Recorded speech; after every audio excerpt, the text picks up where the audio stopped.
इस वीडियो में हम बात करेंगे आईपीसी के सेक्शन 344 के बारे में। धारा 344। 344 आईपीसी का सेक्शन क्या कहता है? देखिए, 344 आईपीसी का सेक्शन कहता है रॉन्गफुल कन्फाइनमेंट।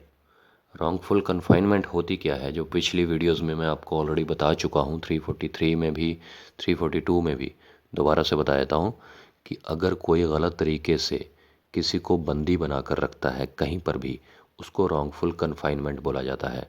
अगर आपने किसी को कमरे में बंद कर दिया, किसी बिल्डिंग में बंद कर दिया, या कहीं पर भी किसी भी जगह पर आपने किसी को बंदी बनाकर रखा, तो उसको बोला जाएगा रॉन्गफुल कन्फाइनमेंट।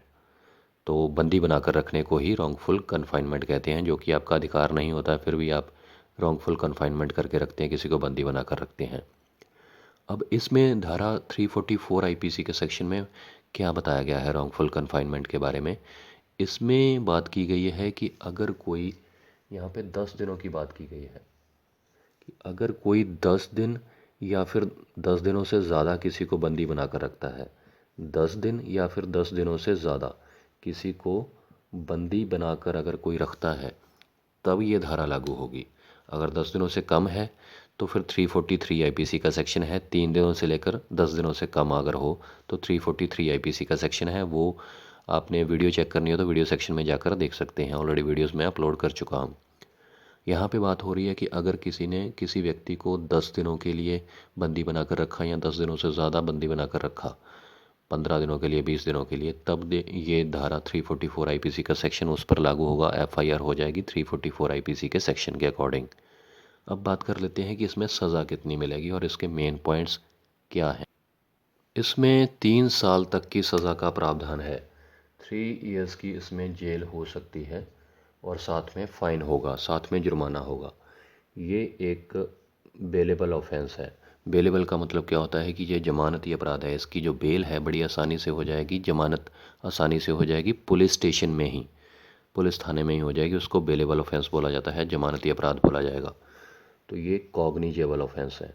कॉग्निजेबल का मतलब होता है कि पुलिस बिना वारंट के गिरफ्तार कर लेती है। जिसके ऊपर 344 आईपीसी का सेक्शन लगता है, एफआईआर होती है, उसको पुलिस बिना वारंट के ही गिरफ्तार कर लेती है, अरेस्ट कर लेती है। जो नॉन कॉग्निजेबल होते हैं उसमें अरेस्ट करने के लिए पुलिस को वारंट की ज़रूरत पड़ती है। ये कंपाउंडेबल ऑफेंस है।